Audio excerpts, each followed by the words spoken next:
He thought it was just another patrol, until he found a truck boiling inside a Yellowstone hot spring. What investigators pulled from the water changed everything.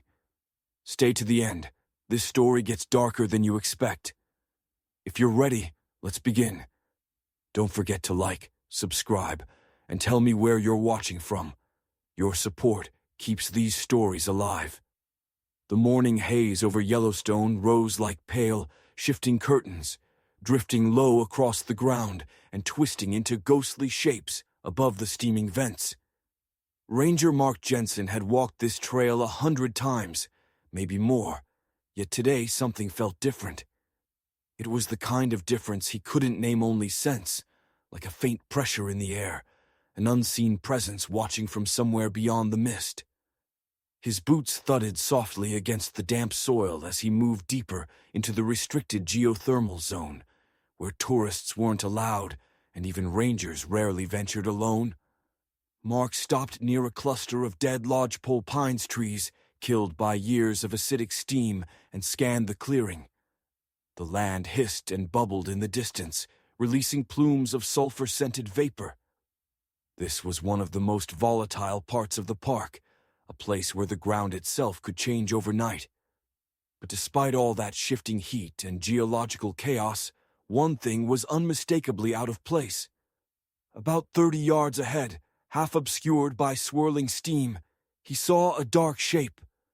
Rectangular, angular, too straight to be natural. Mark narrowed his eyes. At first it looked like a shadow, but the more he stared, the more the outline sharpened into something metallic. He stepped forward cautiously, feeling the temperature rising as he approached the nearest vent. The haze parted for a brief moment, just long enough for him to see it clearly. A roof, a truck's roof, sticking out of a boiling hot spring. His pulse quickened. Vehicles did not drive into these areas. There were no access roads. The surrounding terrain was uneven, scattered with fragile crusts that could collapse under a single misstep. No one simply stumbled into a place like this. Someone would have had to force their way here deliberately, at night, knowing exactly what they were doing. Mark moved closer, testing the ground with his boot before each step. A sudden hiss of scalding water erupted from the spring, startling him back. The truck sat submerged up to the windows, only the top visible beneath a crust of mineral buildup. Pale deposits clung to the metal like the fossilized shell of a long-dead creature. He lifted his radio. "Dispatch, this is Jensen. I've got a submerged vehicle in Sector D38. Looks like a pickup truck. Requesting a recovery team ASAP. Static." Then the calm voice of dispatch. "Copy that, Jensen. Team is en route. Stay clear of unstable ground." He clipped the radio back. But as he returned his gaze to the spring, something else struck him. A strange silence. Yellowstone was never completely quiet. There were always birds, rustling branches, distant footfalls from elk or bison. But now, nothing. No wind, no animals. The only sound was the bubbling roar of the spring and Mark's own breath. He scanned the tree line. Nothing moved, yet he couldn't shake the sensation resting cold along the back of his neck like eyes watching him through fogged glass. He turned slowly, hand near his bear spray. "Anyone out there?" he called. His voice came back to him broken and thin, swallowed by steam. No answer. Mark exhaled slowly. Maybe it was nerves, maybe it was instinct. But whatever was happening here was not an accident, and he had the creeping feeling that whoever brought this truck here might still be nearby, hiding just out of sight. Within an hour, the recovery crew arrived. A heavy-duty flatbed, a winch capable of hauling several tons, and 2 technicians who'd done this kind of dangerous extraction before. They exchanged looks when they saw the truck's location. "Whoever put that thing in there wasn't trying to hide it," one said. "They were trying to erase it." Mark nodded grimly. "That's what it looks like." The technicians began preparing the equipment. They hammered anchor points into the exposed rock, making sure the winch wouldn't slip. Steam stung their eyes. The mineral-rich air burned their throats. One wrong move and any of them could break through the soft crust into boiling water. Mark stood back, watching. The mist thickened again, curling around them like slow-moving smoke. A gust of wind cleared it for a heartbeat, and he froze. Tracks, footprints, fresh ones. Not from boots meant for hiking or patrolling. Wide, heavy prints, leading away from the spring toward the trees. Someone had been here, very recently. He crouched down, brushing his hand over the edges of the prints. They were too defined to be older than a few hours. The direction led into dense foliage, where visibility dropped to nothing. Mark straightened slowly. Whoever left these tracks might still be within earshot, watching the operation, making sure the truck was truly gone. A shiver ran through him that had nothing to do with cold. Behind him, metal groaned as the winch line tightened. The technicians leaned into their work, shouting over the noise. Steam blasted upward, revealing the submerged vehicle more clearly. The truck was beginning to shift, dislodging from the mineral grip of the spring floor. Mark lifted his binoculars and scanned the tree line again, methodically, inch by inch. His heartbeat thudded steadily in his ears. There was nothing. And yet something in his instincts screamed that he wasn't alone. He didn't like this. Not one bit. The truck jolted upward with a violent splash, and one of the technicians yelled, "It's coming loose!" The winch whined under the strain, pulling the frame inch by inch out of the bubbling pit. Bits of hardened mineral flaked off and shattered on the rocks. Mark stepped back as the truck rose higher, dripping steaming water in thick rivulets. Even from a distance, he saw that the windows were completely opaque, coated in mineral deposits like thin layers of stone. When the truck finally crashed onto the bank, the ground shook beneath them. Steam curled off it in white tendrils. The technicians backed away quickly, examining the frame. Mark approached the vehicle slowly, every step deliberate. Up close, its condition was even stranger. The paint was almost entirely eaten away. Large patches of metal looked melted, warped by constant exposure to scorching, acidic water. The grille was gone, tires dissolved, and the rear was covered by a heavy rotting tarp wrapped tightly with thick chains. Mark stared at it, throat tightening. Whoever had sealed the tarp didn't want anyone opening it. And then another thought struck him. Why bring a truck full of anything into one of the deadliest geothermal zones in the park? Unless the goal was to ensure it never saw daylight again. He examined the chains. The padlock was old but sturdy, its metal warped but intact. Mark touched it lightly. It was cold, despite the heat radiating from the truck. Behind him, one of the technicians asked, "Jensen, what do you think is in the back?" Mark didn't answer. He didn't want to guess out loud. He reached into his pocket and pulled out his bolt cutters. They were heavy-duty and well-maintained standard issue for emergency extractions, but never before had he felt the weight of them like this. He glanced once more at the forest, at the silent tree line. Still nothing. But the sense of being watched clung to him like the steam. "Let's find out," Mark said quietly. The first cut sliced through one of the chains with a sharp metallic crack. The sound echoed unnaturally, bouncing back from the rocks, amplified by the steam. He cut through the second chain, then the third. Each snap made his shoulders tense. Each one made the air feel heavier. Finally, the padlock came off. It fell to the ground with a dull thud. Mark grabbed the edge of the tarp. It was soaked, slimy, stiffened by mineral buildup. When he pulled, it peeled away slowly, sticking to the metal like dead skin. The smell hit them first, rotting, sour, thick. Mark's stomach dropped. He tore the rest of the tarp back. His breath caught in his throat, and for a moment, the world narrowed to a single horrifying image, one that would mark the beginning of a case far bigger and darker than he had ever faced. He whispered, "Oh my God." The recovery team fell silent behind him. The truck's cargo was no accident, no coincidence. And somewhere beyond the trees, in the shifting haze, Mark felt the weight of unseen eyes lingering just a moment longer, then disappearing into the forest. The heat rising from the freshly exposed truck shimmered in the cold morning air, a strange contrast that made the scene look almost unreal. Ranger Mark Jensen stood frozen, staring into the open truck bed, willing his mind to make sense of what he was seeing. But the truth was immediate, brutal, and unmistakable.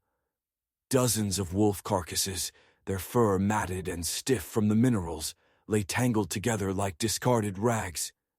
And beneath them, taking up nearly half the bed, was the monstrous, hulking body of a full-grown grizzly bear. Even distorted by heat and water damage, its size was intimidating. Its claws had been removed. Patches of fur were missing, peeled away with deliberate precision. This wasn't random. This wasn't desperation. This was systematic killing. Mark exhaled slowly, forcing air into lungs that felt too tight. He stepped back, wiped his hand across his sweat-streaked forehead, and signaled the technicians to stand clear. "Don't touch anything," he said. His voice came out low and controlled, but the tension underneath was unmistakable. "This is beyond park jurisdiction now." He lifted his radio again. "Dispatch, this is Jensen. We need federal involvement. I'm requesting an immediate call-out to Fish and Wildlife and the FBI." The line went silent for a moment, long enough for the weight of his words to settle into the air. "Copy, Ranger Jensen. Confirm, FBI?" "Confirmed." He clipped the radio back and turned to the recovery crew. Their faces had paled, their earlier steady confidence replaced with quiet disbelief. They had seen vehicle recoveries, drownings, even illegal hunting sites before, but nothing like this. One of them swallowed hard. Who would do something like that? Mark didn't answer. He didn't have to. The truth hung between them like steam off the truck. Organized poachers, ruthless and efficient, the kind who worked in tight groups and disappeared into the wilderness like smoke. The kind who didn't care about laws, conservation, or consequences. The kind who made their living in the shadows. Mark stepped away from the truck, giving his mind space to clear. The footprints he had seen earlier came back to him, fresh, heavy, leading toward the trees. Someone had been here the same morning, maybe even the same hour. Maybe someone was still here. As the technicians moved to secure the perimeter, Mark scanned the surrounding forest again. The fog swirled between the trunks, thick and shifting. Every bent branch and shadow looked like a person crouching. Every gust of wind sounded like a footstep. He closed his hand around the binoculars again and studied the ridge to the west. Nothing. No movement. But the unease persisted like a pressure behind his ribs. Minutes later, the low rumble of engines reached them. Two unmarked SUVs approached with deliberate speed, followed by a larger vehicle hauling equipment. Federal agents stepped out before the engines fully died, 2 from Fish and Wildlife, 1 from the FBI, and a forensic technician carrying sealed cases. The lead agent, Special Agent Richard Hall, approached Mark with a curt nod. "You made the call?" "Yes, over here." Mark led them to the truck bed. Hall lifted the tarp gently with gloved hands and let out a slow, controlled whistle. "Jesus, that's a lot of money on the black market." The Fish and Wildlife biologist knelt beside the grizzly, eyes widening. "This bear, look at the size. This animal had to be at least 9 feet when standing." She touched the fur with the back of her glove. "Someone removed valuable parts. Claws, patches of fur. They were harvesting trophies. Hall turned to Mark. "Tell me everything you saw before we arrived." Mark kept it brief, recounting the discovery, the recovery, the footprints, and the eerie silence that had blanketed the area. He didn't dramatize it. He didn't need to. The evidence spoke for itself. Hall nodded. "You did the right thing calling us. A group this organized won't stop, not unless someone forces them to." His voice dropped. "And they're not afraid to intimidate people who get in their way." Mark caught that meaning easily. He had heard stories, rangers receiving threats, hunters disappearing after confronting the wrong people. But Yellowstone was supposed to be protected. The idea of people treating it like their personal hunting grounds made his stomach churn. The forensic technician began snapping photographs, each shutter click slicing through the thick air. Another agent climbed into the cab of the truck, careful not to disturb the mineral crust coating everything. "Doors are shut tight," he called out. "Windows are fused, but something's under the front seat." Mark moved closer. "What do you mean?" "Some kind of device, maybe electronics." They pried the door open with metal spreaders. The hinge gave way with a brittle crack, and steam poured out of the cabin. After waiting for it to cool, the agent reached inside carefully and pulled out a mud and mineral-encrusted box. "GPS unit," he said. "Ruggedized, military-grade casing." Hall frowned. "Battery?" "Dead, probably fried by the heat." Mark felt his pulse pick up. A GPS meant records, coordinates, routes, a digital trail if anything could be salvaged. The forensics tech placed the device into a sealed bag. "I can try to recover the logs. No guarantees, but these things are built tougher than commercial models." Hall shifted his weight, thinking, if this GPS survived that hot spring, it may be our only chance. The team continued documenting every inch of the truck. Animal carcasses were cataloged, photographed, and covered again.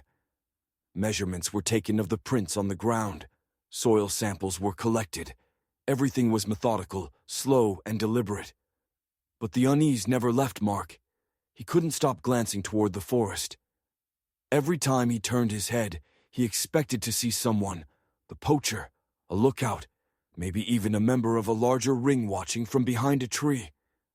At one point, as Hall spoke to him about next steps, Mark paused mid-sentence. He swore he saw movement, a shadow flitting between trunks. Not an animal's movement, too controlled, too smooth.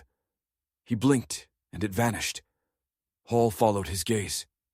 "Something wrong?" Mark shook his head slowly. "I think someone was here, maybe still is." Hall stiffened. "Did you see them?" "No, just a feeling, and footprints earlier." Hall exhaled sharply, jaw tightening. "These people don't scare easily. If they think we're close to exposing them, they might double back to eliminate evidence, or witnesses." Mark felt the cold coil of that word. Witnesses. A gust of wind blew through the clearing, scattering the steam, making the forest briefly visible through the vapor. The clearing looked empty. Peaceful. Too peaceful.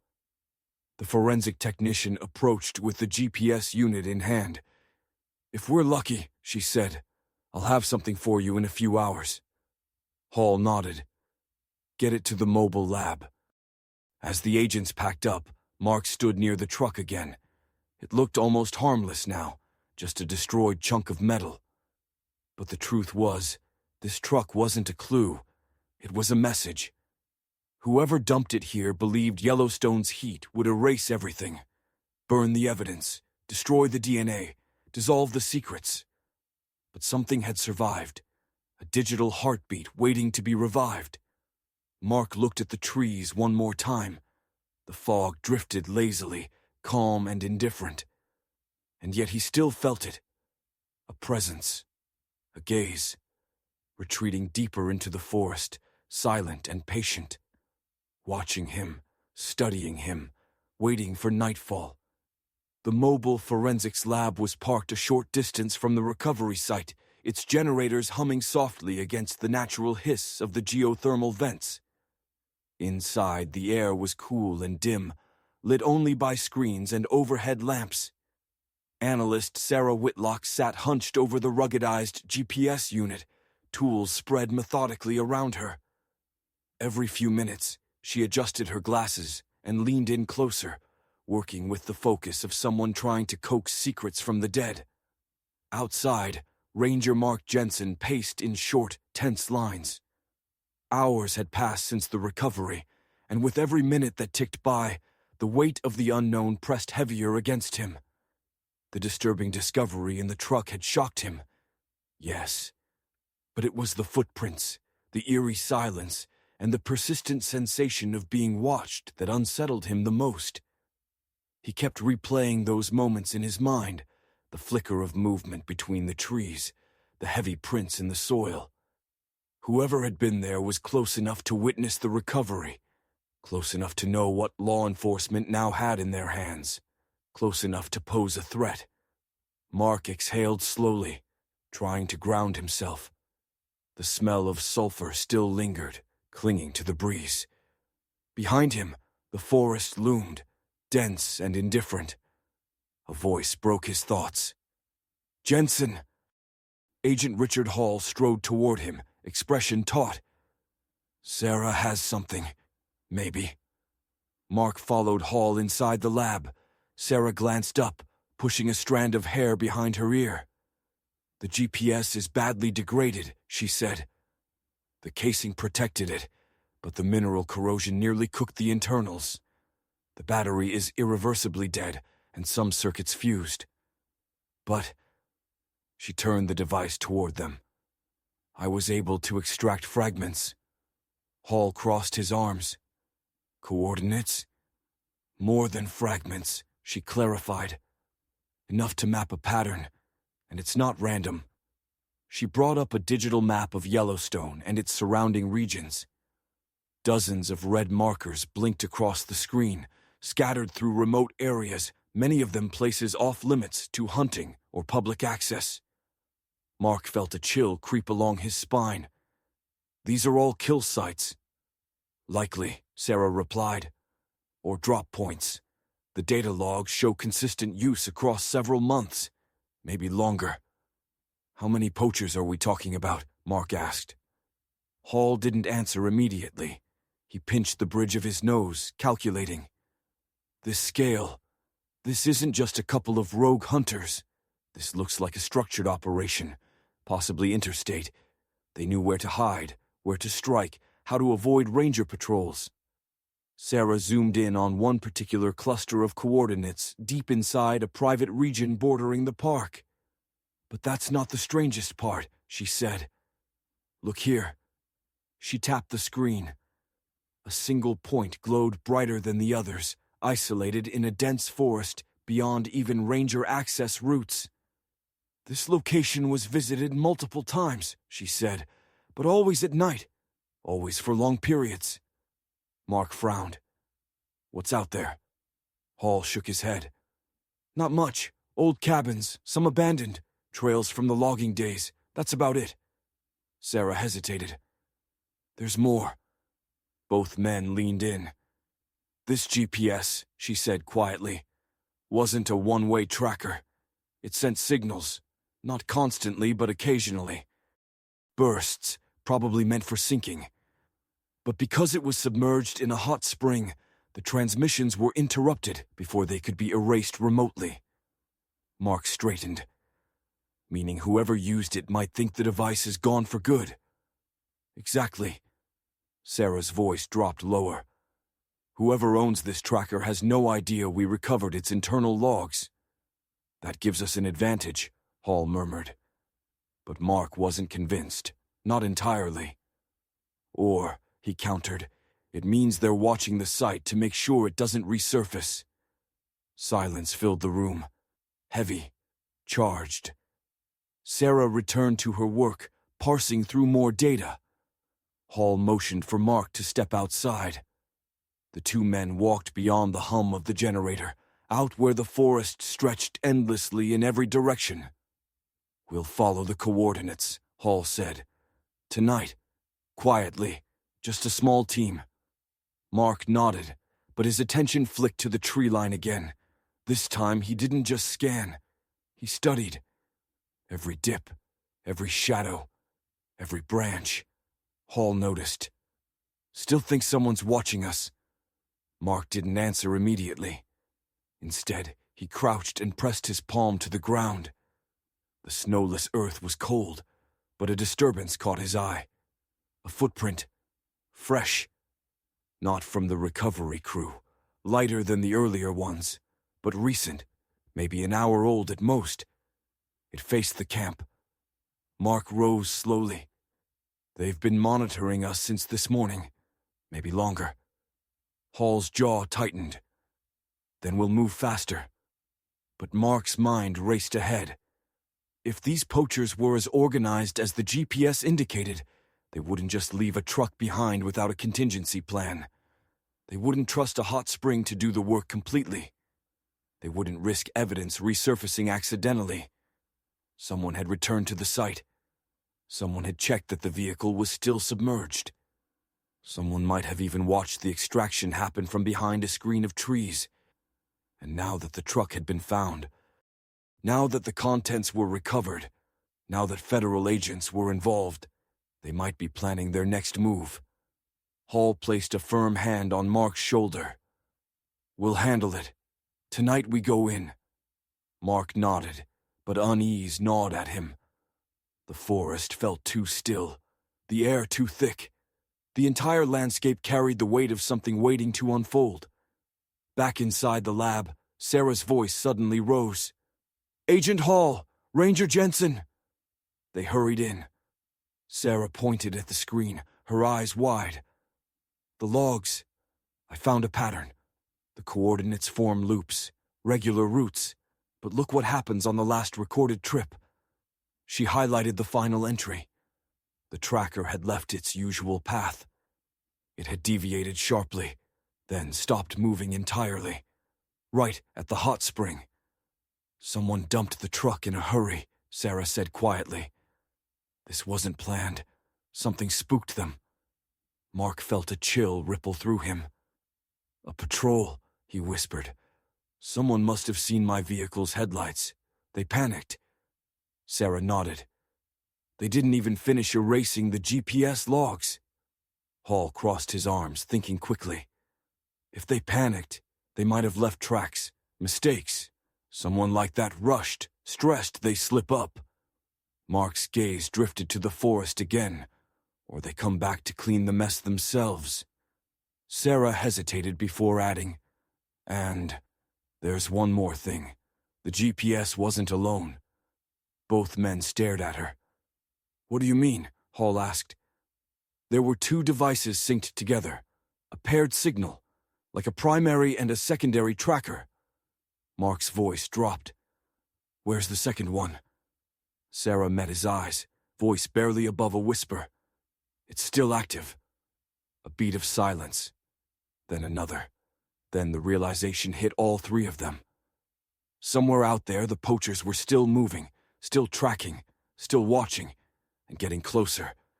Night fell over Yellowstone like a heavy curtain, swallowing the last traces of daylight and sinking the forest into a cold, impenetrable darkness.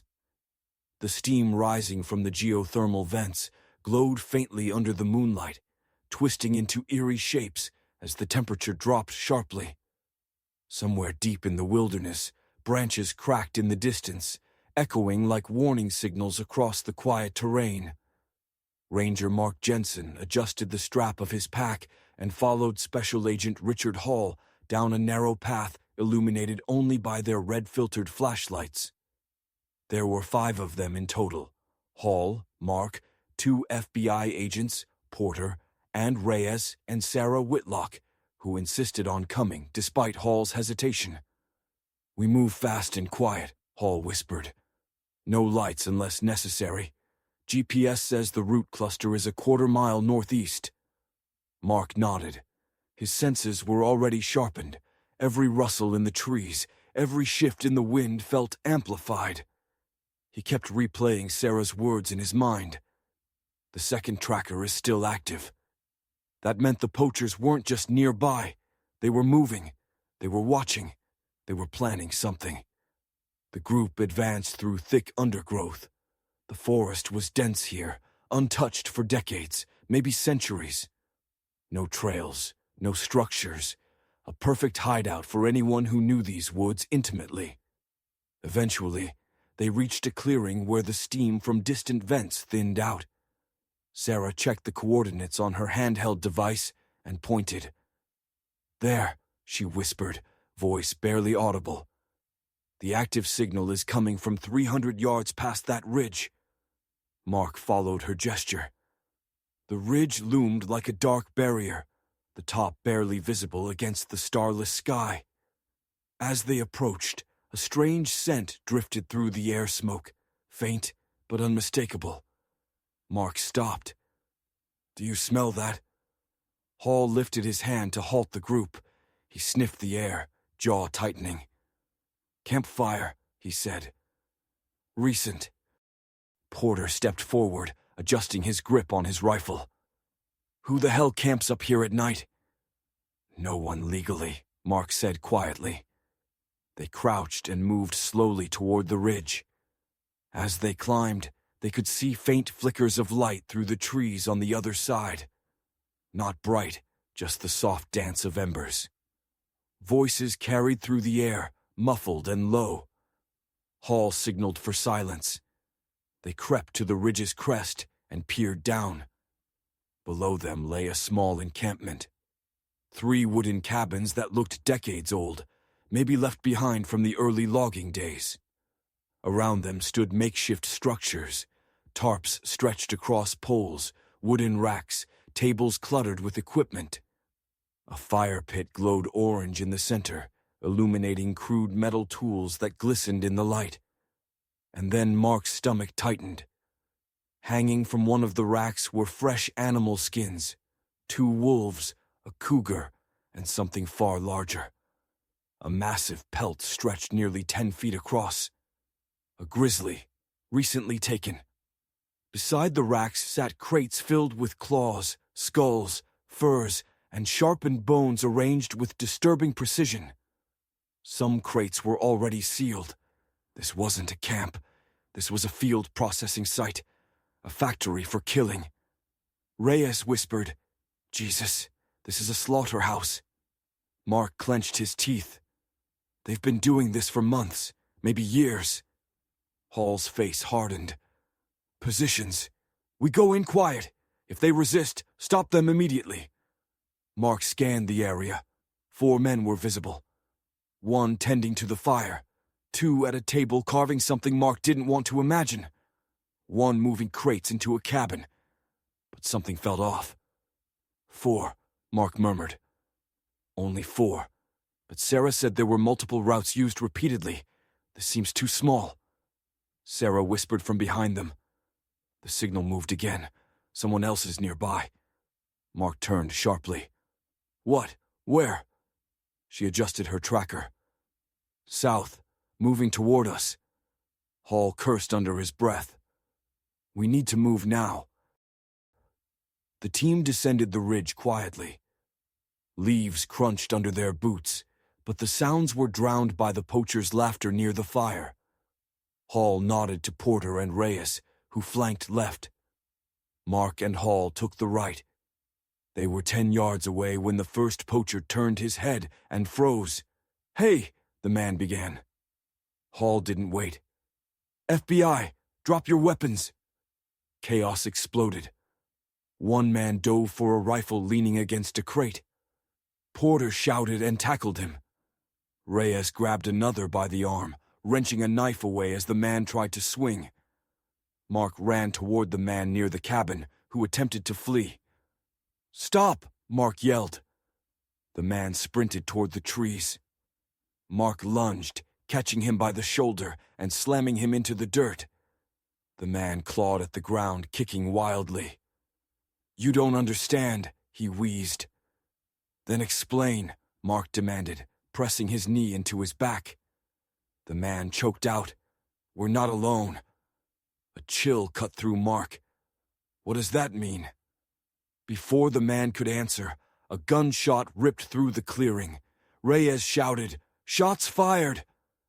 Mark looked up just in time to see Porter stagger backward, clutching his arm. Blood ran between his fingers. Hall yelled, "Second shooter! Find him!" Another gunshot cut through the night, striking a tree inches from Hall's head. He dove behind a crate. Mark pulled the poacher to his feet and shoved him towards Sarah. "Stay with him." He then raised his flashlight and scanned the trees. Movement, a shadow, fast, silent, circling them. Reyes aimed into the forest. "Come out, slowly." Another gunshot, this one suppressed, buzzed past Mark's ear. The shooter was precise and calm, not panicked, not sloppy. Whoever they were trained. Hall shouted, "Jensen flank right." Mark ducked low and sprinted toward the dark edge of the clearing, weaving between trees, keeping his body small. His heartbeat pounded in his ears. The forest swallowed all sound except for his feet and the distant crackling fire. Then he saw it. A silhouette crouched behind a fallen log, weapon raised. The figure wore a dark jacket, hood pulled low, face obscured by shadow. Mark steadied his breath and aimed. "Drop the weapon!" The figure pivoted toward him with unnerving speed. They fired. The bullet struck a tree trunk so close it showered bark across Mark's face. He lunged into the ground, rolled, and fired a warning shot overhead. "Last chance," he shouted. The shooter hesitated for the smallest second, just enough for Hall and Reyes to appear behind the trees. "Put it down," Reyes barked. The figure froze. For a moment, Mark thought they would surrender, but instead, they turned and bolted deeper into the woods. Hall fired a stun round, but the shooter vanished as if swallowed by the darkness. "Damn it," Hall yelled. Reyes ran a few steps forward but stopped. "It's useless. They know the terrain. They planned escape routes." Mark's chest heaved as he looked into the empty forest. That shadow wasn't just any poacher. They were the one the GPS belonged to. The one who watched the recovery site. The one who had followed them. The one who had been expecting this. The team regrouped at the camp. 3 poachers were handcuffed, lying face down. One was still unconscious from Porter's tackle. Porter clutched his wounded arm but was stable. Hall surveyed the site, jaw clenched. "We got most of them. But the shooter, that was the leader." Sarah held up her tracker, face pale. "The second GPS signal. It's moving again." Mark stared at the forest, breath cold in his lungs. The leader wasn't fleeing in panic. They were retreating with purpose. And the signal's direction made Mark's blood run cold. "It's heading back toward the hot spring," he whispered. Hall turned. "Why?" Mark didn't answer at first. A realization was forming. Dark, heavy, inevitable. "Because they think there's still something left there," he finally said. "Something worth retrieving." He didn't know what. But he knew this wasn't over. Not even close. The case didn't end in that forest, and the escaped poacher is still out there. The second GPS signal is moving again, and the next discovery may change everything. If you want part 2, let me know in the comments. Like, subscribe, and hit the bell. Your support helps me bring you more real-life mysteries.